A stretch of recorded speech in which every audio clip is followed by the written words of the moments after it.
Welcome to Joy in Our Town. I'm your host, Vanessa Rose. So happy that you decided to tune in and join us for another great edition today.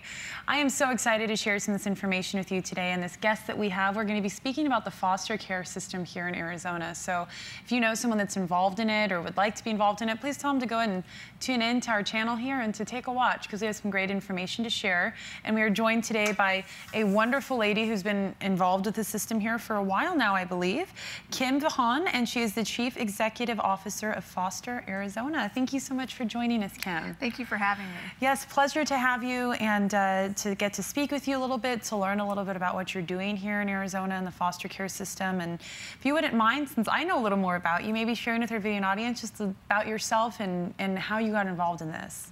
Absolutely.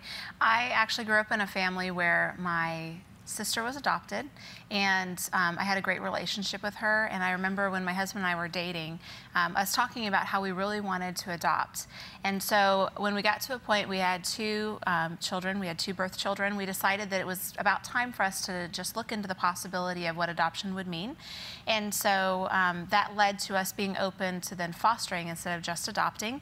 And as we were going down that road, we took our first child in. A month after, we found out that his birth mom was expecting another baby. And that January, we took our second foster child in. And then just this last October, we adopted both of them. Wow. And as we were in that process, we just looked at it and said, wow, we're getting ready to adopt. We don't have any extra beds available. We continued to see more and more kids coming into care, and decided that we were going to start a nonprofit so that we could continue to spread the word and let people know that there are a lot of kids really in need of families in Arizona. Wow. So your mission then with Foster Arizona is mainly to educate people and to make them aware of what's going on in our foster system here.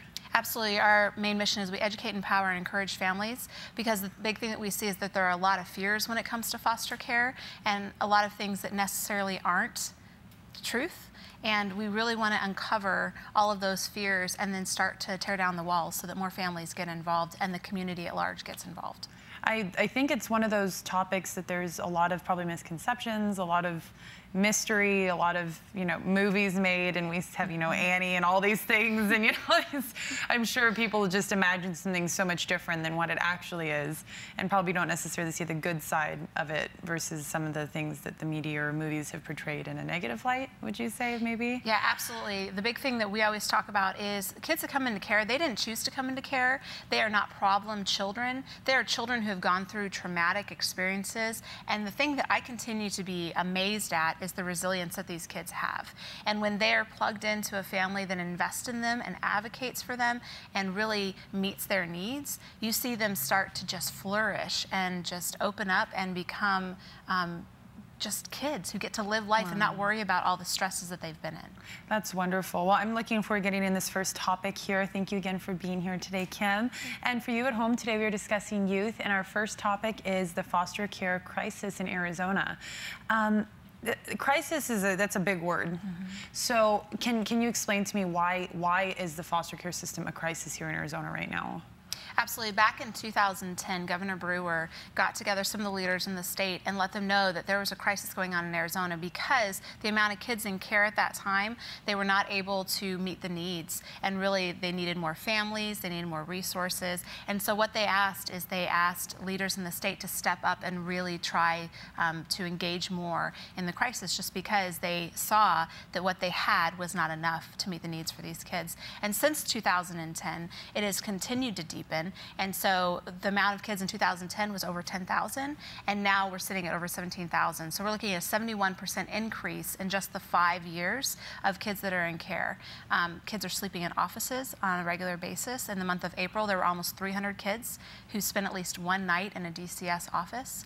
And the amount of foster families and their bed space that's available for kids has only gone up 6% in comparison to the 71%. What do you feel is the reason that the foster care system is growing so much? There's been a lot of turmoil that's been going on. There's not enough caseworkers, so the kids are sitting in care a little bit longer than they would hope to have them in care. There's also a lot of substance abuse that's going on in the Valley, so we have a very high amount of kids that are coming in care because of neglect. A lot of people, when they think of foster care, they think of physical abuse and they think of sexual abuse, and they really forget about the neglect side of things. And the statistics are showing that 80 to 90% of the kids that are coming into care are dealing with caregivers who have substance abuse issues. Wow. And so you mentioned the physical and sexual abuse, but that's a form of emotional abuse. And I can only, sometimes that's even more scarring because those are things you have to deal with throughout the rest of your life. And that's very unfortunate that they're put into those situations. So for people that don't understand that, how do kids end up in the foster care system? What is the process? They're coming from abusive homes, they're coming from neglectful homes, from issues, that's what brings them in, and how does it work and how long can they stay in it? Absolutely. So usually kids are coming into the system. There are kids who come in immediately, so something happens that they have to remove the kid on the spot. And then there is a line that you can call and report child abuse, and then they follow up on that child abuse. And if they find that it's substantiated and they need to move those children into care, then they bring them into care. So that usually takes a little bit more time, but some of the kids come into care because immediately a situation takes place that they are needed to move into care. And I know that, like you said, back whenever Governor Brewer called it a crisis, it was they had implemented a new system here and a new program to take in children beyond CPS, correct?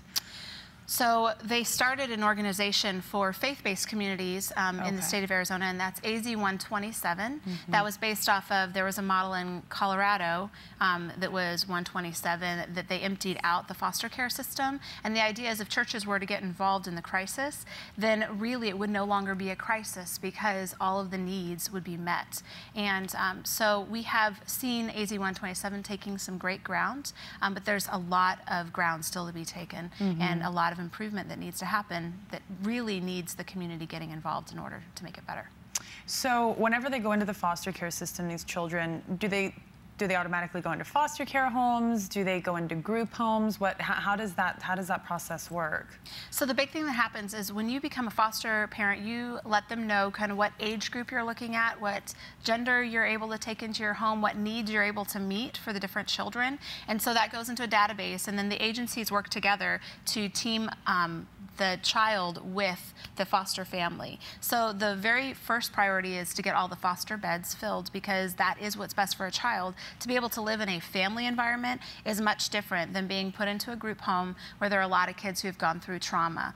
And so if the foster homes are filled, then they will usually go into a nursery or a group home, just some kind of center where they take in a lot of the children. Lately, those have also been filled, and so that's why they've been sleeping in the office, is because there's no place for them to go, and they're working to try to get them in a home. And what is a group home for people that aren't familiar with them? So a group home is a home that takes in, and it can be varying amounts of children, but they're licensed to take in children that are in foster care and care for them in a group setting.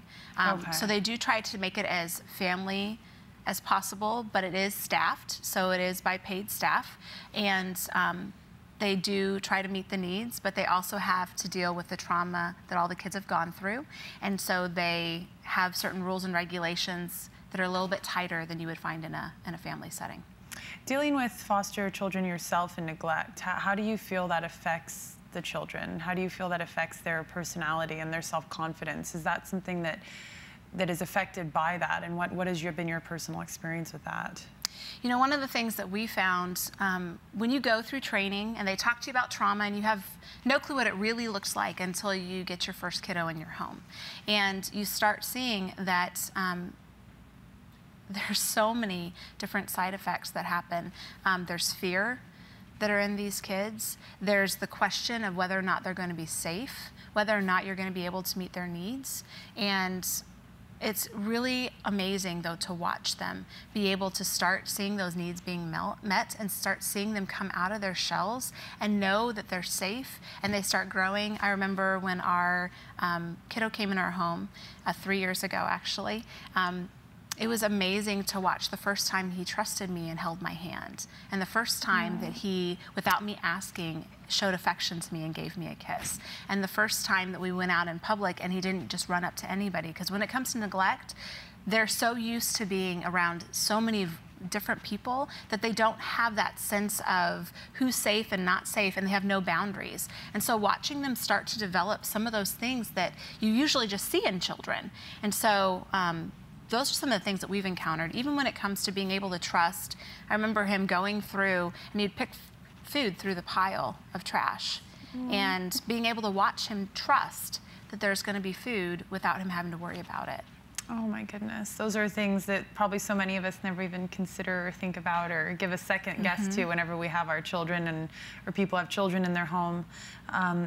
Why do you feel this crisis is continuing to grow and to deepen, and what can really be done to stop the crisis, epidemic, whatever you'd like to call it? It truly is, because you said there's almost 17,000. There's over 17,000 kids in care. There's 17,600, and wow. Yeah, and each of those kids have their story, and each of them have a right to have a childhood.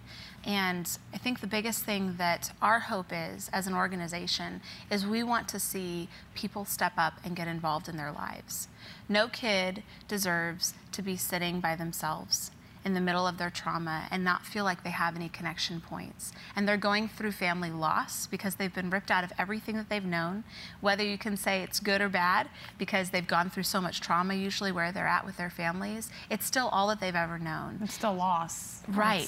It's a period for grievance. Absolutely. And I think the big thing that we want to see is the community come and wrap around these kids. We want people to step forward and say, you know what, if it's possible, take a child in your home and show them love and show them that they matter, give them words of encouragement, things that will last the rest of their life. And if you can't do that, there's so many other opportunities for you to be able to get involved in their lives. You can mentor, you can be an advocate for them, you can volunteer with things that help them to be able to have experiences that bring joy into their life. And so that's our hope, is that the community would come together, because the state can't do it on their own. No. There's not enough resources to take care of this. And they're dealing with some of the other struggles that are coming internally, but they can't take care of all these kids. And that's actually one of the questions I wanted to ask you before we finish out this first segment, is there resources? Does the state, do they give these children therapy or counseling or psychiatric help or something to deal with the trauma and the loss? Or is that something that's kind of left to the foster parents and to the foster homes? Absolutely. One of the things that we have found when it comes to people wondering about foster care is they're afraid that they won't have the resources needed. And the state does provide the children with medical insurance, and part of that also includes behavioral health services, which includes counseling, trauma therapy, and so there are a lot of different resources available to these children. And it just comes down to another difference being in a foster home is having somebody advocate for those services for these kids, and knowing these kids well enough to know exactly what they need to be able to have them advocate for those needs. And I guess my last question in this first segment is, what comes after foster care for these kids whenever they turn, because 18, they leave the foster care system, correct? Is there a continuing on, or are they just kind of out on their own at that point because they're adults? The hope is that we don't want to see kids age out of the system without some kind of connection. We know that the statistics are not good for kids who age out and don't have that sense of connection. So whether that's a family that adopts them or has continued to be a guardian to them or allowed them to be a part of their lives, whether it's a mentor who's come alongside them and said that they matter to me and I'm going to walk with them, the big thing that happens if the kids turn 18 and they haven't gotten any of those connection points, they age out and they're on their own. There are some resources to kids who age out, but not nearly enough that allows them to be stable adults. I mean, I just imagine myself at 18. Yeah, I can't even, not having somewhere to go home to or someone to call and say, oh my goodness, should I do this? Or am I being stupid? Or come and pick me up, I am being stupid. You know, at 18, I mean, even if you come from a good family and a good upbringing, you have that stability, you still need something to go back to. So Absolutely. thank you so much for all the work you're doing, Kim. I'm looking forward to this next segment so we can talk about resolving the issues of the foster care system here. But thank you so much at home for watching. If you have any questions, please make sure the website fosterarizona.org has been put at the bottom of the screen. That is a website that's just full of resources that I think you would find very helpful if you're interested in learning more about the foster care system. Please don't go anywhere. We'll be right back after this short message. I'm gonna count. 300, 5,000, 150, 14, 15, 16, 8,000, 3,000. 3,012. 53, 54. Just in Arizona alone? That's a lot.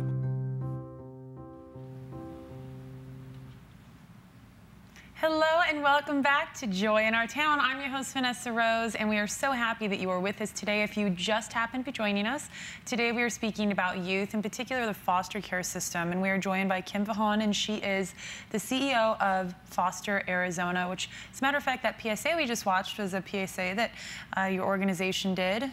Very nice. It's actually how we found her. They were sent here. So wonderful, but thank you so much for staying with us, Kim. It's a pleasure to have you here.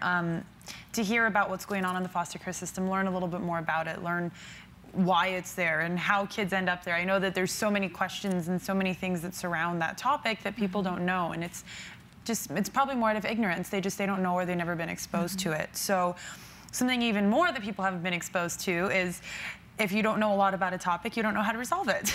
So our second topic for you at home is youth, and we are discussing resolving the foster crisis in Arizona. Of course, this is something that's probably never going to completely go away. You know, there's always going to be families that have issues or people that bring issues into their life, and there's probably always going to be a foster care system.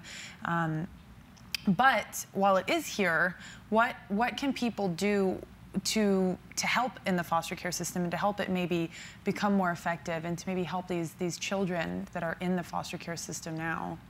You know, one of the things you're talking about is it's never going to go away, but one of the things that we have found is children who grow up in the foster care system tend to have children who grow up in the foster care system.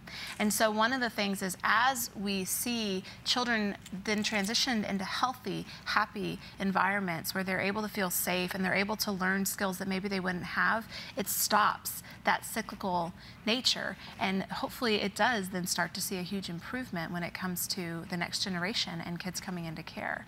And so one of the things that we are wanting to see is that families would get involved at taking kids in and helping them to learn some of the skills that they may have never known, and helping them to know that you can be safe and you can be happy and healthy and loved and have your needs met. And so the first thing that we usually say is if you're capable of fostering or adopting, that is a great step to take because it's so needed.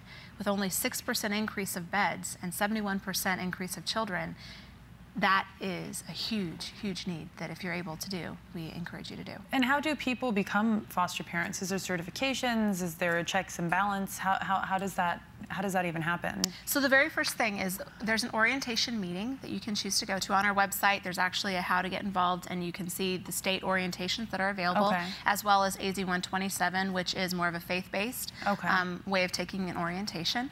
Those are available on our website. So once you sign up for that, they give you information and you can see if it's a good fit to take the next step. What I always tell people is just because you take an orientation doesn't mean that you're signing your life away. It doesn't mean that you're saying even that I'm definitely going to do this. It's taking one step at a time and seeing if it's something that works for your family.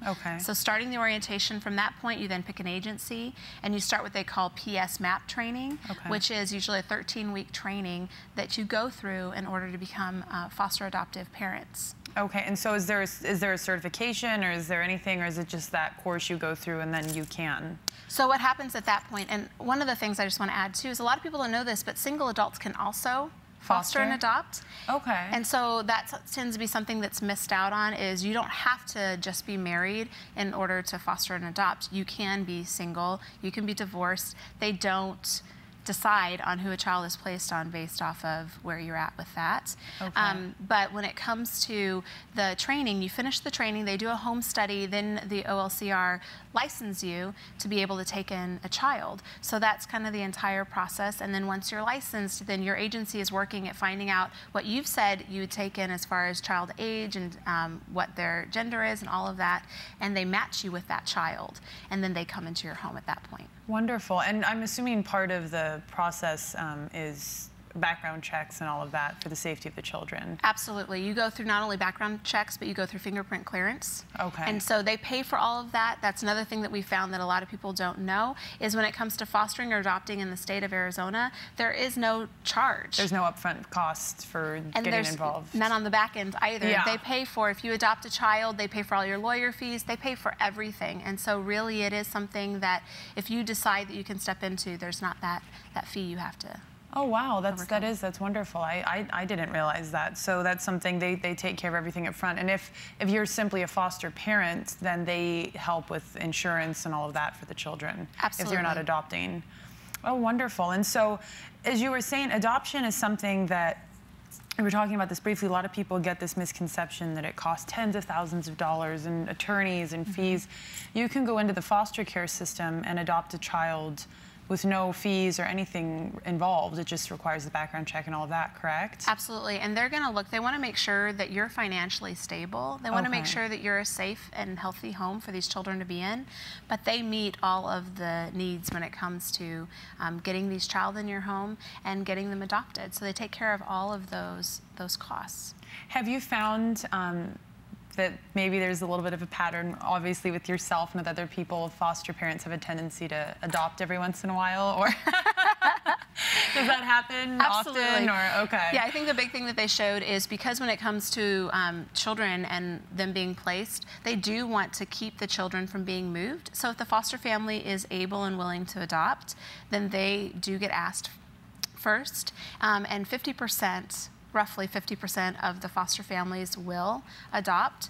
There are families who say our big job that we want to do is to continue fostering kids. And so we're going to let families who can adopt, and we're going to continue to provide beds for kids who need beds. Okay. So not all foster families desire to adopt, but if they do want to adopt, they are asked first. About how long are the kids typically inside of a foster home then? How do they get moved out? Do they either get moved back to their home, or do they get moved, do they stay there, or how does that work? So usually what happens is once they're in a foster home, they stay there until there's permanency given to them. So sometimes permanency means that they're going to go back and be reunified with their birth family. And sometimes permanency means that their case plan is going to change and it's going to be adoption.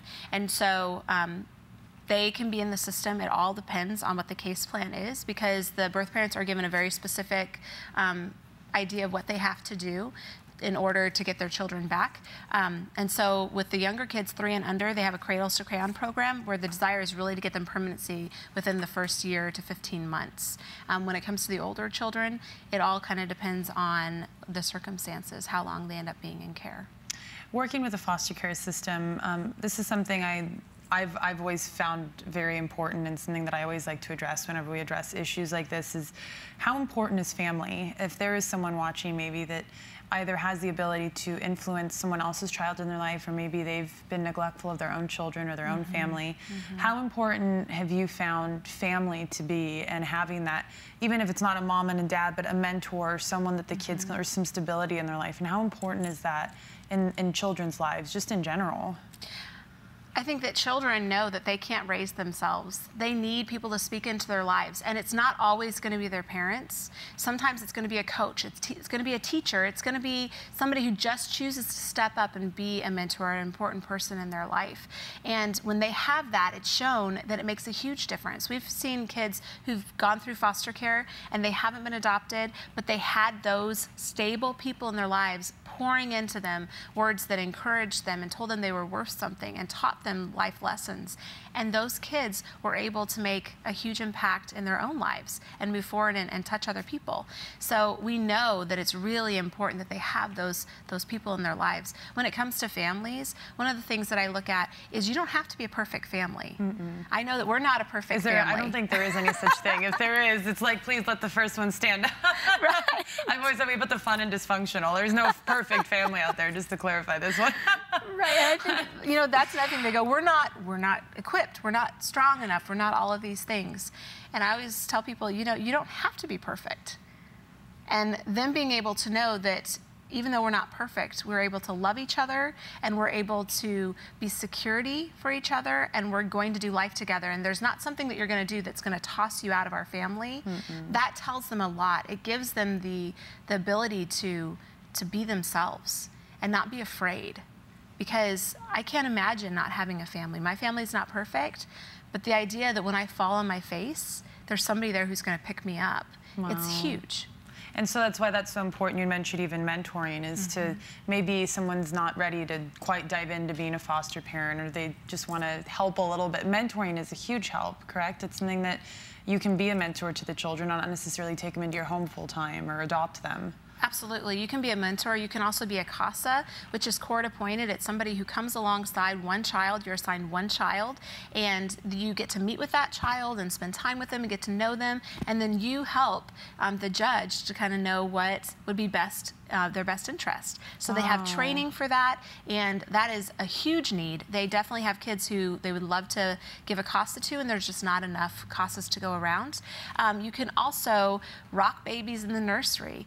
You can go to the overflow. There's an overflow place that DCS has just opened that needs desperately people to come, where there are no group home openings and there are no foster openings, and they're just waiting for a bed. Wow. You can come and help and volunteer there as well. Wow, that's, oh my goodness. I feel like that's whenever I volunteered, there's no comparison, of course, but I volunteered at animal shelters, and you go and play with the dogs, go rock babies, come home with like 6 children. Oh my Lord. It's, have a moment there. I'm sad because I wanted you to share some of the stories, but I'll have to have you back then, Kim, to go over some more things with the foster care system. But thank you so much for everything you're doing here and for helping all these children. And thank you for taking your time to be here and to share with our viewing audience. Thank you so much at home for watching. We love becoming part of your day every week on Joy in Our Town, and I hope we brought a little bit of joy in your town. Please make sure, go on to fosterarizona.org. There's lots of resources. Do some research. Maybe you can make a big difference and a big impact in someone's life. So thank you again. We hope you have a wonderful and blessed day, and we will see you here next week on Joy in Our Town.